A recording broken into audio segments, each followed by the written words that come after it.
আসসালামু আলাইকুম। আমি Habiba Sultana. Habiba's kitchen and blog channel থেকে আপনাদেরকে আরো একবার স্বাগত জানাচ্ছি। আশা করছি যে যেখান থেকে আমার আজকের ভিডিওটি দেখছেন বা দেখবেন, আল্লাহর রহমতে সবাই খুব ভালো আছেন। আলহামদুলিল্লাহ, আমরাও কিন্তু বেশ ভালো আছি। আজকের ভিডিওটা আমি সকাল থেকে শুরু করেছি। সকালবেলা খুব আরাম আয়েশ করে চা খাচ্ছিলাম আরকি, নাস্তা করে নিয়েছি। নাস্তা করার পরে একা, একা বসে চা খাচ্ছিলাম আর তাদের দুষ্টুমি দেখছিলাম। তো যাই হোক, এই মুহূর্তে যারা আমার ভিডিওটি দেখা শুরু করেছেন, আশা করছি শেষ পর্যন্তই থাকবেন। আর শেষ পর্যন্ত আমার ভিডিওটি দেখার পরে যদি কোথাও কোনো অংশ আপনাদের কাছে এতটুকু ভালো লেগে যায়, চাইলেই কিন্তু একটা লাইক দিয়ে দিতে পারেন। কারণ আপনার দেয়া একটা লাইক আমার কাছে অনেক মূল্যবান। আর আপনি যদি আমার চ্যানেলে আজকেই নতুন হয়ে থাকেন, আমার চ্যানেলটি সাবস্ক্রাইব না করা থেকে থাকে, তাহলে কিন্তু চাইলেই আপনি আমার চ্যানেলটিকে সাবস্ক্রাইব করে পাশে থাকা বেল বাটনে অল অপশন সিলেক্ট করে রাখতে পারেন। এতে করে আমি যখন নতুন কোনো ভিডিও আপলোড করব, আপনার ফোনে নোটিফিকেশন চলে যাবে। আপনি আপনার সময় সুযোগ বুঝে দেখে নিতে পারবেন। আর অলরেডি যারা এই কাজগুলো করে নিয়েছেন, তাদেরকে অসংখ্য, অসংখ্য ধন্যবাদ।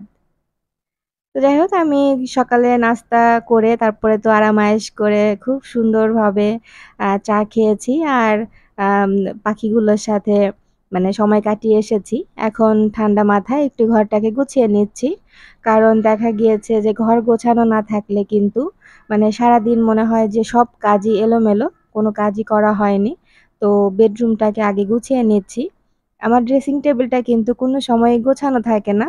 কারণ এটাই তার ফ্রিজ, এটাই তার রান্নাঘর। সে এখানেই আরকি রান্না করে বসে, বসে। আ শুকনো মুড়ি নিয়ে আসবে, এসে এখানে রান্না করে। তো বাড়ি থেকে আসার পরে বেশ কিছু কাপড়-চোপড় ধুয়েছিলাম। কিন্তু আম আরকি যেগুলো লন্ড্রিতে দেওয়ার, সেগুলো লন্ড্রিতে দেওয়া হয়েছিল। গতকাল সন্ধ্যাবেলায় আরকি নিয়ে এসছে। এখন সেগুলো আস্তে, আস্তে করে আমি যার, যার ড্রয়ারে রেখে দিচ্ছি। বাবা ছেলের কাপড়-চোপড় আরকি। তো আমি গত ভিডিওতে আমার মেয়ের জন্মদিনের কিছু আরকি ভিডিও শেয়ার করেছিলাম। সেখানে বেশ কিছু আপু অনেক সুন্দর, সুন্দর কমেন্ট করেছেন। তার মধ্যে মাই ডেইলি লাইফ অ্যান্ড কিচেনের শিশির আপু অনেক সুন্দর কমেন্ট করেছেন। বুড়িকে আরকি, আমার মেয়েকে জন্মদিনের শুভেচ্ছা জানিয়েছেন। এরপরে সায়েন্স মম ওয়ার্ল্ডের আম আ শারমিন আপু, উনিও কিন্তু অনেক সুন্দর কমেন্ট করেছেন। তো আপু, আপনাদেরকে অনেক, অনেক ধন্যবাদ। আর আপনাদের জন্য অনেক, অনেক দোয়া, শুভকামনা রইলো। তো শারমিন আপু কিন্তু আমার কাছে জানতে চেয়েছেন আরকি, সায়েন্স মম ওয়ার্ল্ডের শারমিন আপু। আমি যেহেতু অনেকদিন পরে ভিডিও আপলোড করেছিলাম, তো আপু জানতে চেয়েছেন। উনি কমেন্ট করেছেন, "কি ব্যাপার হাবিবা, তুমি এত দেরিতে কেন ভিডিও দিলে?" তো আপু, তোমার উদ্দেশ্যে বলছি, যেহেতু বাড়িতে ছিলাম, গ্রামের বাড়িতে, ওখানে গিয়ে কিন্তু সেভাবে করে মানে ভয়েস ওভার করা যায় না। এরপরে আমার মানে শ্বশুর বাড়িতে, এরপরে বাবার বাড়িতে ওনারা কিন্তু সেভাবে করে জানেন না আমি মানে YouTube এ ভিডিও আপলোড করি। মানে আমার একটা চ্যানেল আছে। তো সবকিছু মিলিয়ে আমি আরকি ওখানে গিয়ে মানে এগুলো থেকে একটু দূরেই থাকার চেষ্টা করেছি। তো যাই হোক, আমি কাপড়-চোপড়গুলো গুছিয়ে নিয়ে এরপরে একদম দুপুরে রান্নার গোছগাছ করে নিচ্ছি। তো এখনো পর্যন্ত যারা ধৈর্য সহকারে আমার ভিডিওর সাথেই আছেন, আমার ভিডিও দেখছেন, আমার কথা শুনছেন, আশা করছি শেষ পর্যন্ত থাকবেন। আর ভিডিও কোথাও কোনো অংশ ভালো লেগে গেলে প্লিজ একটা লাইক দিতে ভুলবেন না। আর আপনি যদি আমার চ্যানেলে আজকে নতুন হয়ে থাকেন, আমার চ্যানেলটিকে সাবস্ক্রাইব করে পাশে থাকা বেল বাটনে অল অপশন সিলেক্ট করে রাখতে পারেন। এতে করে আমি যখনই নতুন কোনো ভিডিও আপলোড করব, আপনার ফোনে সবার আগে নোটিফিকেশন চলে যাবে। আপনি আপনার সময় সুযোগ বুঝে বা সাথে সাথেই আপনি দেখে নিতে পারেন। আর অ যে আপু বা ভাইয়া আমার ভিডিওতে এখন থেকে ১ম কমেন্ট করবেন, মানে ১ম ১০ জনের কমেন্ট আমি পড়ব। প্রতিটা ভিডিওতে চেষ্টা করব কমেন্ট পড়ার। যদিও আমি কিন্তু মানে বড় ইউটিউবার না, ছোট্ট একজন ইউটিউবার। তারপরেও আমার সাথে যারা যুক্ত আছেন, যে ভাইয়া আপুরা যুক্ত আছেন, তারা কিন্তু আমার ভিডিও থেকে আপনাদেরকে মানে খুঁজে বের করে আপনার চ্যানেলে চলে যেতে পারবে, যেমন আমি যাই। তো যাই হোক, এখানে আমি অফ ক্যামেরাতে একটু মুরগির মাংস বসিয়ে দিয়েছিলাম। তো মনে হচ্ছিল লবণ বেশি হবে, এজন্য একটা আলু কেটে দিয়ে দিলাম। আর পেঁপে দিয়ে রান্না করব মুরগির মাংসটা। তো পেঁপেটাকে আমি লবণ দিয়ে সিদ্ধ করে নিয়েছি। তো সিদ্ধ হয়েছে কিনা দেখে নিলাম। তো লবণ দিয়ে যেহেতু সিদ্ধ করেছিলাম, এজন্য আলু দিয়ে দিয়েছি। কারণ ওখানে পর্যাপ্ত পরিমাণে লবণ দেওয়াই আছে, নইলে লবণ বেশি হয়ে যেত। তো এরপরে আমি আর কি লাবড়া তরকারি রান্না করছি, আমাদের ওখানে লাবড়া বলে। তো বাড়ি থেকে ডুমুর, এরপরে হচ্ছে মানে বেশ কিছু সবজি নিয়ে আসা হয়েছিল, সেগুলো সব কিছু মিলিয়ে একটু লাবড়া করে নিচ্ছি। আমাদের ওখানে লাবড়াই বলে, তাই আমি লাবড়াই বলছি এখন। তো আপনারা কে কোথায় কি বলেন বা লাবড়া চিনেন কিনা আমাকে কিন্তু কমেন্ট করে জানাতে পারেন। তো এর জন্য আমি প্রথমে পেঁয়াজ, মরিচ, রসুন, এরপরে তেজপাতা, ২টা এলাচ দিয়ে কিছুক্ষণ ভেজে নেওয়ার পরে কিছুটা পাঁচফোড়ন দিয়ে নিয়েছি। আমি সবসময় চেষ্টা করি সবজি বা লাবড়া তরকারিতে পাঁচফোড়ন খাওয়ার। তো আগেই আমি সবজিগুলো দিয়ে দিয়েছি। তারপরে হলুদের গুঁড়ো, লবণ, ধনিয়া গুঁড়ো, জিরা গুঁড়ো দিয়ে এরপরে আমি মানে একটু পানি দিয়ে দিব। কিছুক্ষণ নাড়াচাড়া করার পরে ডাল আমি পরে দিব। এতে করে ডালটা বেশি মানে গলে যাবে না, এজন্য। তো একটু ঢাকনা দিয়ে ঢেকে রান্না করে নিচ্ছি।